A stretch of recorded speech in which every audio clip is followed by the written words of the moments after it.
Hello lettering friend, these are all of my red pens. Let's line them up.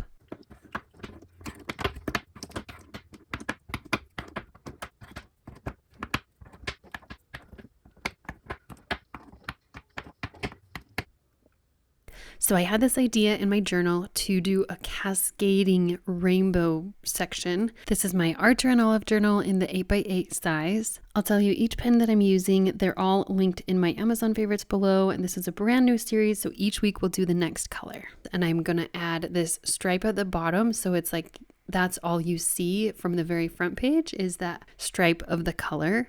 And I wanted to share these videos in real time because I don't do that very often, and I wanted you to see how slow I really go. And this is a great way to show you all of the pens that I have because I recently decluttered a lot of my pens, and I have videos about that. I'll link to a playlist below. But even after decluttering so many pens, I still have a lot left.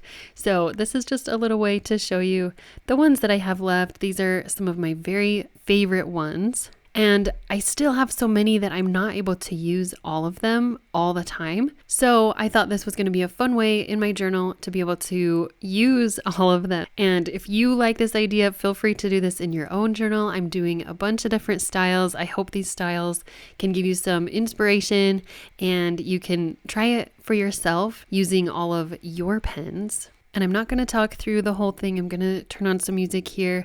But at the end of the video, I'm going to link to the playlist with all of my rainbow styles so you can see as this series goes on, as I continue to fill up these pages and do that cascading rainbow. So I hope you enjoy this. I hope this is very relaxing and you can practice with me.